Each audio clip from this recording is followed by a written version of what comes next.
Continuamos hoy, amigo oyente, nuestro recorrido por las páginas del Nuevo Testamento y nos encontramos en el Evangelio según San Mateo.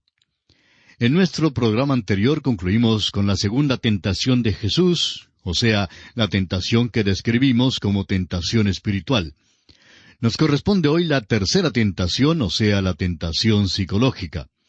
Y al efecto vamos a leer los versículos 8 y 9 de este capítulo 4 del Evangelio según San Mateo, que dicen: Otra vez le llevó el diablo a un monte muy alto, y le mostró todos los reinos del mundo y la gloria de ellos, y le dijo: Todo esto te daré, si postrado me adorares. Esto es lo mismo que Eva vio en el fruto. Era agradable a los ojos. En la primera carta del apóstol Juan, capítulo 2, versículo 16, dice que el creyente será tentado por los deseos de los ojos, las cosas que están en el mundo. Y tememos que esto es lo que obtiene la victoria sobre muchísimos de nosotros. Notemos la contestación que da Jesús en el versículo 10. Dice: Entonces Jesús le dijo: Vete, Satanás, porque escrito está: Al Señor tu Dios adorarás, y a Él solo servirás.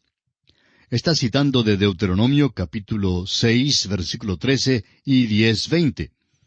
Amigo oyente, vemos que cada vez nuestro Señor contestó citando las Escrituras. Ciertamente eso debe tener un mensaje para todos nosotros. ¿Por qué es que tanto de nosotros tenemos tanta dificultad en vivir la vida cristiana? Permítanos decir lo siguiente con bondad. Es por causa de una ignorancia de la palabra de Dios. Notemos que nuestro Señor siempre contestó citando la palabra de Dios. Creemos que la palabra de Dios tiene una respuesta para su problema particular. Eso no quiere decir que yo sé la respuesta a su problema, amigo oyente. No quiere decir que su psicólogo o psiquiatra sabe la respuesta a su problema.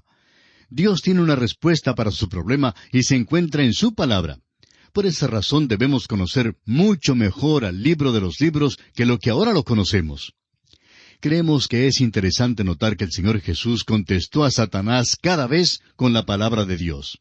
No dijo primero que pensaba esto, ni que pensaba aquello, ni que pensaba en algo que fuera mejor. Muy categórica y definitivamente citó la palabra de Dios, aquello que es la respuesta. Para el Hijo de Dios eso es suficiente.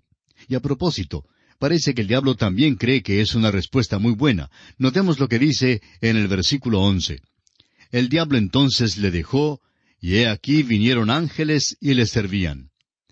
El Evangelio según San Lucas, capítulo 4, versículo 13, nos dice que el diablo se apartó de él por un tiempo. Creemos que volvió al otro día y durante toda su vida. Creemos que Jesús fue tentado especialmente en Getsemaní por el diablo. Hay otras cosas interesantes que mencionar con respecto a la tentación del Señor. Él nace como rey, fue presentado como el rey, y fue bautizado como rey. Ahora es tentado como rey. Por todo nuestro caminar en Mateo, Él es el rey. Esta tentación reveló muchas cosas. En primer lugar, revela que el diablo es una persona. En este contacto con Jesús se le trata como una persona. Eso debe contestar la pregunta para cualquier creyente en el día de hoy. A veces surge la pregunta: ¿es el diablo una influencia o qué es? Luego nos fijamos en la insinuación muy sutil del diablo. En primer lugar dice en el versículo 3, Si eres hijo de Dios, di que estas piedras se conviertan en pan. En otras palabras, Satanás está diciendo: pruébalo de una manera que no sea la voluntad de Dios. Ahora, claro que no hubo ningún intento por tentar a Jesús a cometer un crimen. Para él no creemos que hubiera sido una tentación verdadera. En realidad la tentación fue a que hiciera algo bueno. El pan es el sostén de la vida, y por eso el hacer pan sería una cosa buena. Satanás no le pidió a Jesús que cambiara el agua en vino. Y más adelante veremos cómo Jesús milagrosamente multiplicó los panes y dio de comer a las multitudes. La maldad inherente era conseguir que Cristo saliera de la voluntad de Dios para su vida.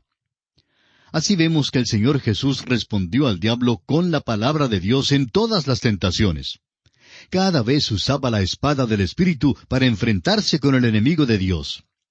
En su carta a los Efesios, capítulo 6, versículo 12, dice el apóstol Pablo: porque no tenemos lucha contra sangre y carne, sino contra principados, contra potestades, contra los gobernadores de las tinieblas de este siglo, contra huestes espirituales de maldad en las regiones celestes. Jesús usaba la espada del Espíritu. Su respuesta fue, escrito está. Qué bueno fuera que simplemente llegáramos a ser un poquito más peritos en el uso de la espada, es decir, la espada del Espíritu. Esa es nuestra arma hoy en día, y amigo oyente, todavía es un arma excelente. Ahora notemos que Jesús citó del libro de Deuteronomio. Eso es interesante. ¿Sabía usted que cuando la crítica textual en Alemania empezó a apuntar su ataque contra la Biblia, la hipótesis de Graf y Wellhausen apuntó sus cañones al libro de Deuteronomio? Es obvio que el diablo odia este libro porque el Señor Jesús lo utilizó contra él. Y allí es donde el diablo lanza su ataque sobre nosotros hoy en día, porque tiene como objetivo hacernos dudar de aquel libro. La segunda cosa que el diablo quiso que Jesús hiciera fue llegar a ser un líder religioso por un milagro estupendo, más bien que ofreciendo sus credenciales en la manera que Dios había prescrito. El camino del diablo desviaría a Cristo de la cruz. Mucho de lo que se llama la cristiandad hoy en día excluye totalmente la cruz de Cristo. El diablo pide a Jesús que llegue a ser un gran líder religioso por medio de un milagro. Amigo oyente, es muy peligroso hoy en día ser seducido por los que hacen grandes prodigios y milagros. Ahora mismo, muchísimas personas siguen ese tipo de cosa donde hay mucha emoción y muchísimo bullicio y vaivén. El autor de estos estudios bíblicos, el Dr. J. Vernon McGee, decía que en su programa en idioma inglés había hecho una oferta de $100 en una ocasión a cualquier persona que viniera y ofreciera sus credenciales de que fue realmente sanado por un taumaturgo, o sea, una de esas personas que hacen grandes prodigios. Dijo que quedó algo asombrado cuando 2 o 3 llegaron, los cuales fueron realmente sinceros y honestos. Ahora no nos entienda mal, amigo oyente. Creemos en ser sanados por un milagro, es decir, creemos que se va directamente al gran médico divino. Cuando se tiene algo de veras mal en el cuerpo, pues no se va a un practicante ni a un curandero. Lo que se hace es ir directamente a un especialista. Y creemos en ir directamente al especialista, es decir, al médico divino, y no por medio de estos supuestos taumaturgos.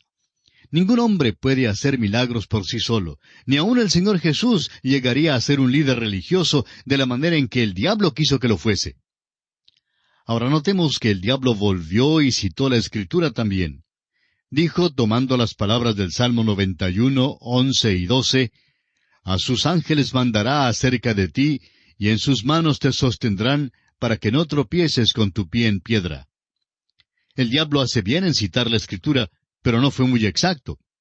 Shakespeare dijo que el diablo podía citar la Escritura para sus fines, pero Satanás omitió una frase muy importante en el pasaje que citó. Omitió la parte importante del versículo, «que te guarden en todos tus caminos». Fue un esfuerzo para conseguir que Jesús ignorara el camino de Dios. No es siempre la voluntad de Dios, amigo oyente, obrar algo milagroso en su vida o en la mía.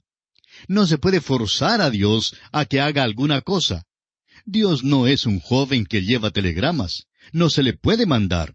Dios es soberano y nosotros somos sus criaturas. Debemos entregarnos a la voluntad de Dios. Puede que a veces no sea agradable, pero la voluntad de Dios es la que es importante, no la voluntad suya ni la mía. Luego el diablo ofreció al Señor Jesús los reinos de este mundo. Leamos una vez más el versículo 8 de este capítulo 4 de Mateo, que dice, «Otra vez le llevó el diablo a un monte muy alto, y le mostró todos los reinos del mundo y la gloria de ellos». Surge la pregunta, ¿tiene el diablo los reinos del mundo para ofrecer? El Señor Jesús nunca desafió el derecho del diablo de ofrecer los reinos. Presumimos que el diablo los tenía para dar. Esto da un criterio algo diferente en cuanto a la dificultad que tenemos en el mundo hoy. El diablo está manejándolo todo. Satanás está detrás del caos y la confusión en el mundo. Recordemos quién es nuestro enemigo de veras. Es un enemigo espiritual. Quiere llegar a ser Dios. Aquí en el versículo 9 le dice a Jesús, «Todo esto te daré si postrado me adorares». Ahora Jesús no obedeció al diablo y nos dice en Mateo 4, versículo 11, el diablo entonces le dejó, y he aquí vinieron ángeles y le servían. El doctor Lucas nos dice en el capítulo 4, versículo 13 de su Evangelio, que el diablo se apartó de Jesús por un tiempo. El diablo no se apartó permanentemente. La tentación de Jesús fue mucho más grande que la nuestra. Hay un límite hasta donde nosotros podemos llegar. Sucumbimos al aumentarse la presión. Pero Jesucristo nunca cedió, aun cuando aumentó la presión. La tentación de la hora presente del cristiano es el mismo llamamiento del mundo, la carne y el diablo. Ahora leamos los versículos 12 y 13 de este capítulo 4 del Evangelio según San Mateo, que dicen, Cuando Jesús oyó que Juan estaba preso, volvió a Galilea, y dejando a Nazaret, vino y habitó en Capernaum, ciudad marítima, en la región de Zabulón y de Neftalí. Jesús se apartó de la región de Jerusalén porque Juan el Bautista había sido tomado y encarcelado por Herodes. Ahora vemos al Señor Jesús cambiando su centro de operaciones del sur al norte, desde Nazaret hasta Capernaum. Mateo no nos da los detalles de esta mudanza en su libro. Debe notarse que los evangelios no tratan de mostrar paralelismo en todo. Uno no es una copia en papel carbón del otro.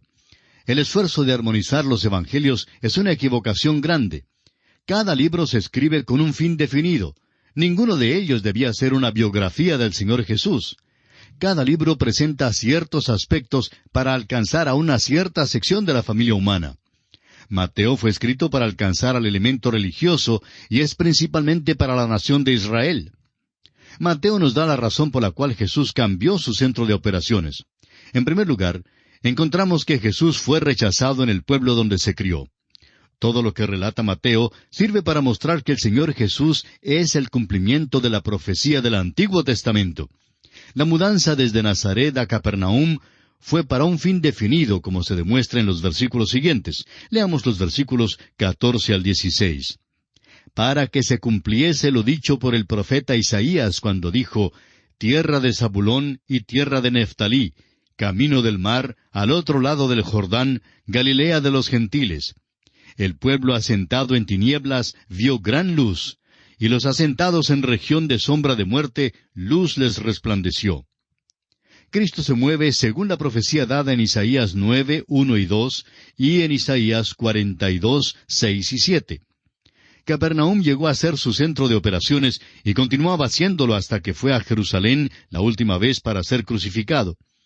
La condición de esta región en el tiempo del Señor Jesús era una condición de maldad y mundanalidad.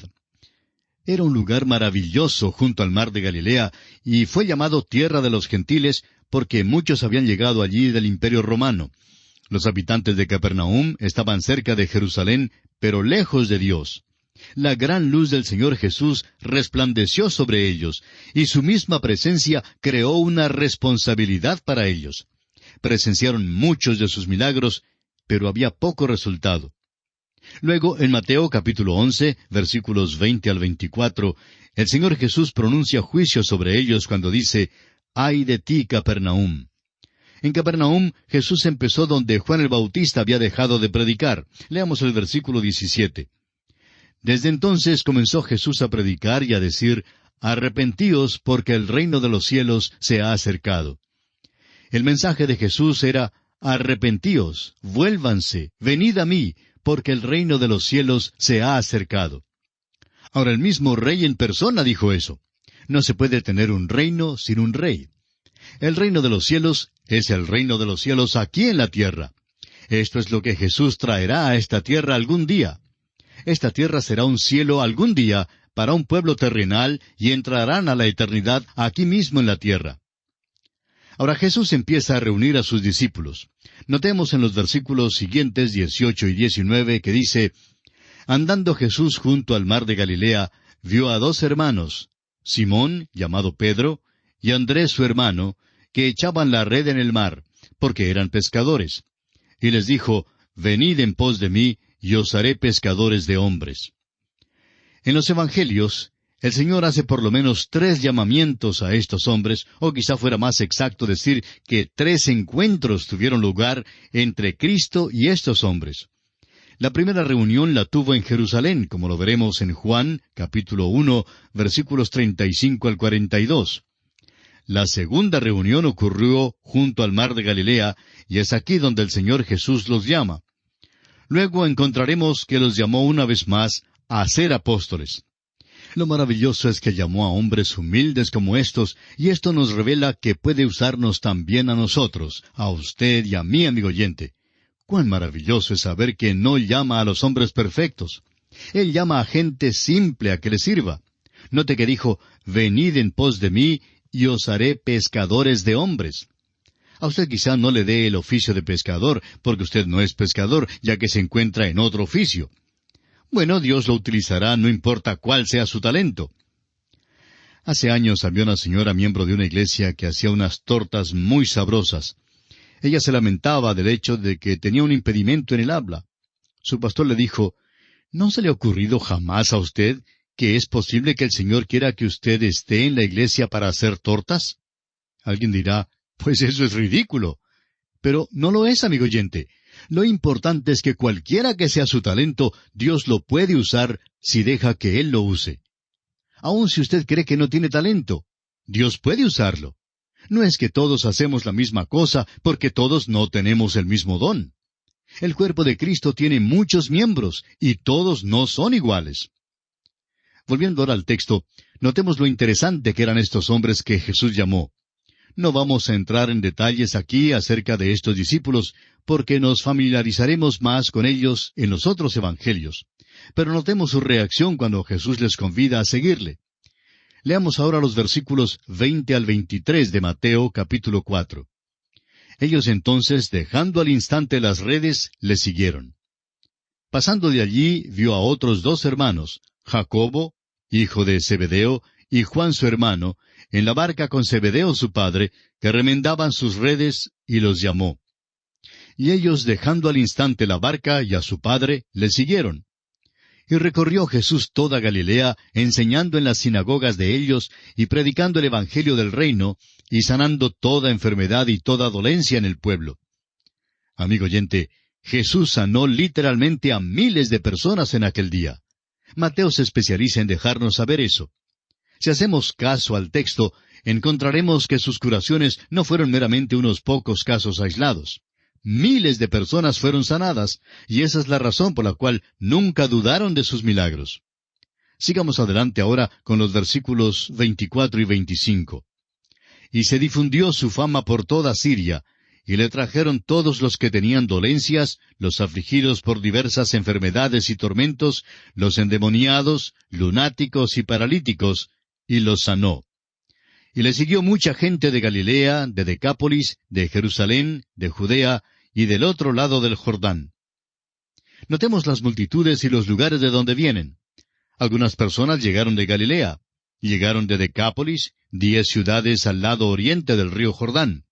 Vinieron de Jerusalén y de Judea, y de más allá del Jordán que quedaba muy lejos. Pero Jesús ministra también a estas personas. Y así concluimos nuestro estudio del capítulo 4 del Evangelio según San Mateo. Pasamos ahora en nuestro estudio a los capítulos 5, 6 y 7. Y llegamos así a lo que constituye el primer discurso principal de Jesús que Mateo describe. Por ahora nos detenemos aquí para continuar en nuestro próximo programa. Es nuestra oración que Dios le bendiga abundantemente.